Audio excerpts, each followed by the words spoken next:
Hello students, one more problem for your JEE Advanced 2020 preparation, and this time this question is from the rotational mechanics.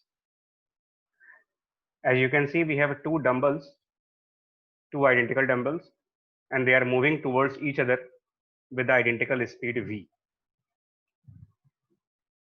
Rest all information is given in this question and in form of diagram also. The dumbbells can be considered as two masses M and M, and they are connected by massless rod of length 2L. That rod has zero mass, though it is not practically possible, but for the numerical point of view, you can consider the rod to be massless. The two dumbbells are moving without any angular velocity. They are moving without any angular velocity, which means they are just translating on a frictionless surface. These two dumbbells are translating on a frictionless horizontal surface, and they collide elastically. And we have to find out what will be the velocity of center of mass of each dumbbell immediately after the collision, right? That is the question, right? At the first, you can pause this video and try this question on your own efforts, and later you can pause the solution. Yes, the solution is when the two dumbbells will collide with each other, it's very obvious they will exert forces on each other. The moment these two dumbbells will collide, if I give names to these masses A and then B, and similarly this C and D, notice that this mass B and this mass C are going to collide with each other. So at the time of collision, if I draw the picture at the time of collision, this mass B and the another mass C, which are identical and similar, both are M, they will collide with each other and they will exert a force on each other. So B will exert a force on C in this direction, let's say F, and C will exert a force on B on the opposite direction, let's say F. It is very obvious that these forces are impulsive in nature. They are very strong forces and they will appear for very small negligible time of interval. Small interval of time.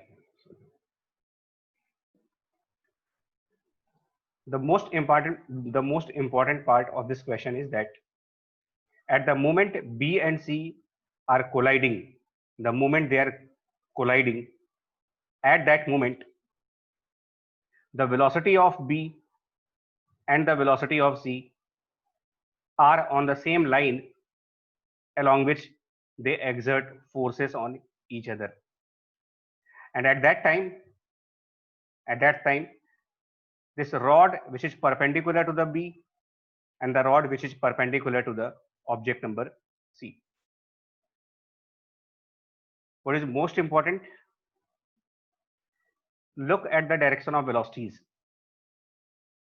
Object B is moving in the horizontal direction and it receives impulse parallel to the velocity.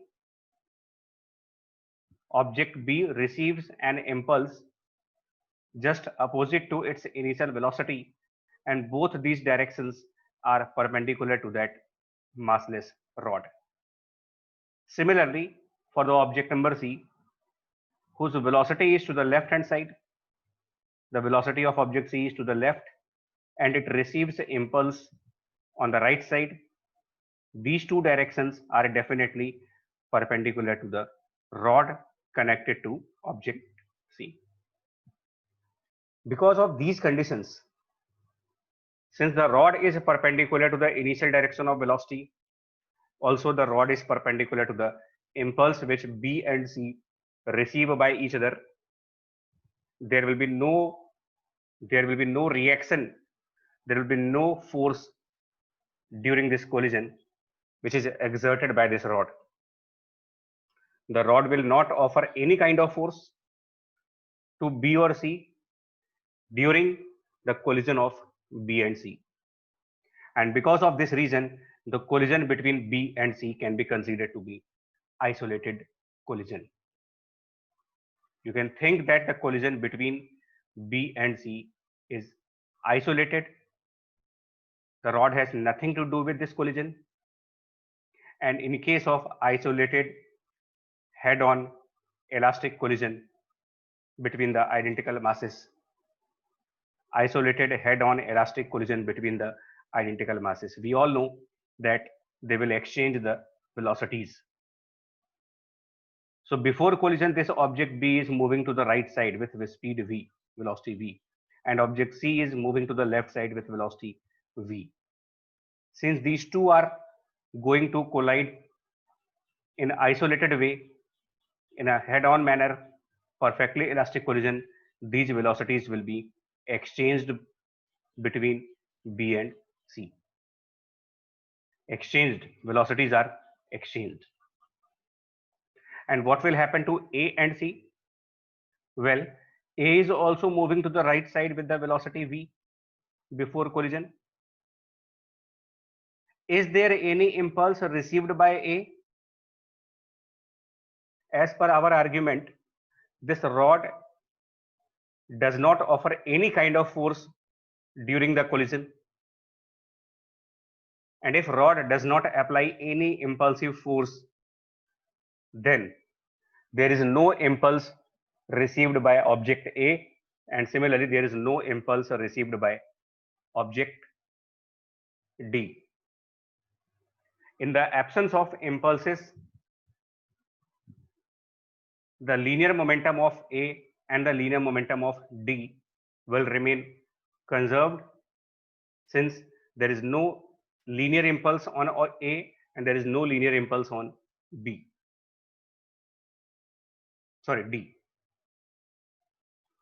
So A, which is moving with velocity v, will continue with the same velocity. It will continue with the same velocity, whereas B and C will exchange their velocities. So what will happen now after collision? If I discuss the situation after collision, then this mass m denoted by A and the other mass m which is denoted by B. After collision, object B will travel to the left side. It will have a velocity to the left side because of exchange with object number C. B and C, they undergo elastic collision, which is head-on, which is isolated collision, as rod does not offer any force during collision, and therefore the velocity of B will be v towards left side, and the object A will continue to move on the right side with the same velocity v, as no impulse was given to the object A.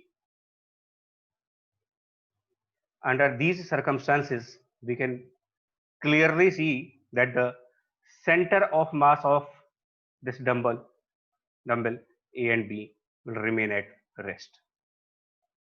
This center of mass of the dumbbell will remain at rest as the two masses M and M are moving with the same velocities in the opposite directions. So center of mass of dumbbells will remain at rest, and that was our question. Find the velocity of center of mass of each dumbbell just after the collision, that is 0. And that means this dumbbell will start rotating about the center of mass after collision, and you can find out this omega by simple definition, according to which relative to the center of mass of the dumbbell, object number A is at a distance of L and it is moving with velocity v. So that we can find out omega equals to v divided by radius, which is L, and therefore the angular velocity of each dumbbell will be omega equals to V by L. Similar thing will happen with another dumbbell whose masses are object C and object D. Same thing will happen there. Object C will now move to the right side with the velocity V. Object D will continue to move to the left side, and the center of mass of the dumbbell will remain at rest. This center of mass will be at rest, and that means this dumbbell will rotate about this center of mass with omega, which is same as V by L. That was the question. There was no equation required in this question. At the first instant, students think that they have to follow conservation of linear momentum. They will have to write down the equations for conservation of angular momentum and the coefficient of restitution, or maybe conservation of kinetic energy. Nothing is required in this question. It's a completely aptitude based problem, right? Try to convince yourself with this kind of solution. And if you want a solution in form of detailed equations, I can present that solution to you. Stay at home, take care, and all the best for your JEE examination.